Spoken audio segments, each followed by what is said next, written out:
Hey guys, today I want to talk a little bit about finding apartments in the Philippines, finding homes in the Philippines. You know, Facebook Marketplace is a really good place to find properties, and you can also find some on Craigslist or other places. There's a bunch of different places you can find rentals, but I find Facebook Marketplace is a big one that's used quite often in the Philippines for rentals, and you can look on there and you can find a lot of rentals on there. Some rentals are starting to dry up.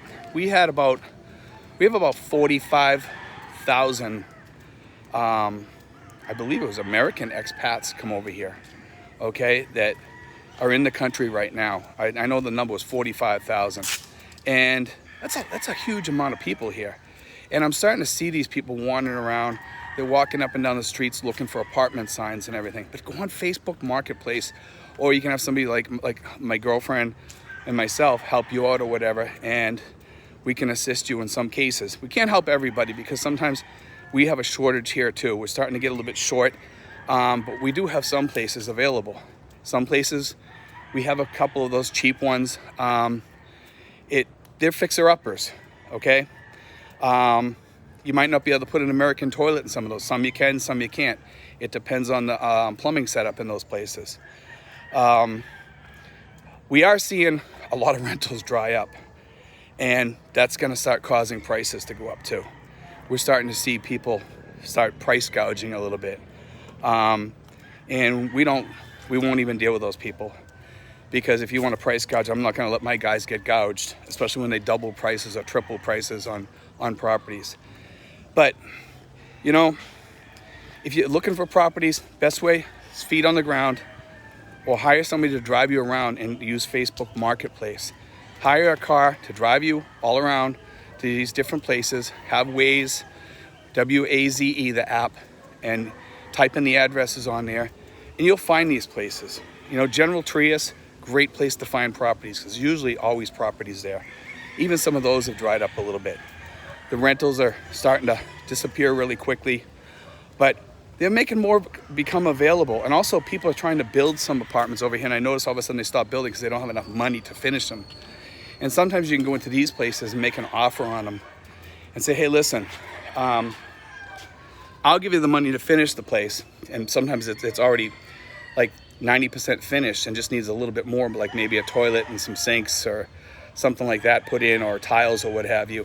And that's all it takes to get it finished. So you offer to pay them up in advance and get a receipt from them, and you know, maybe they'll work on it really quickly. But you got to be careful with stuff like that. Always be careful. Make sure you know who you're dealing with. Make sure your girlfriend knows who you're dealing with, because you know what? Sometimes you can get taken for a scam. I've seen people lose a lot of money over here because of scams. Sometimes millions. We've had somebody near me that lost millions. They got scammed by a contractor, and it was kind of sad hearing that, you know. And you have to hire an attorney. You have to pay these people to be the attorney, and then, you know, you try to fight these things, and it gets near impossible, you know, because it's kind of the way things work here in some cases, that the process is really slow here, and usually you're on the wrong end of the stick, we'll say, okay? Because when you get ripped off over here, if you try to take things to court or something, usually it's not like in the United States. You got to wait sometimes years to get it settled. Not months, years. And sometimes it's just not worth chasing after that money. It's already gone. You're not going to get it back in most cases. Unless you know somebody in government or something like that, you'll never see the money again. But anyway, guys, I want to throw that out there and talk a little bit about that, about rentals and stuff, just to make sure that you guys know what to look for. Be careful, guys. Make sure you have everything in writing. If you pay in advance, get it in writing. Don't pay in advance if you don't know the person that well, or if somebody does not know the person that well. Some people pay in advance and they do fine. I pay a year in advance. I paid a year in advance before, never had a problem. Okay, and I just paid another year in advance. No problems, okay? You can do it. And sometimes they'll knock a little bit off the price. Sometimes they won't. Most of the times lately, I haven't been knocking them down on the price a little bit, because I know the economy is killing people. you know, and I have a little bit of extra cash that I can afford to, you know, not have to chew them down in the price, because I think sometimes it's the right thing to do. You know, when somebody's charging you 80 bucks, 70 bucks, 60 bucks, or 100 bucks for an apartment, why chew them down the price? You're already getting a really true bargain there. Anyway, guys, I want to throw that out there, talk about properties over here a little bit. I do think we're going to see an inflationary rise coming up real soon. I think within the next year or two, we're probably going to see a 25% increase in property rentals over here. It's just going to happen. It's coming, you know. I know a lot of people aren't getting big raises over here. They're not getting COLA raises, and Asia is a different world. But I do see people going up on the prices, and with the influx of new meat coming in here, new retirees, and some of these people don't know the prices, they're willing to pay more. You know, if somebody tells them it's $140 apartment, the guy, you know, like for me, if I was new here and didn't know any better, I'd be like, oh man, that's a steal, you know. But it's really not, because it might go for 80 bucks in real life.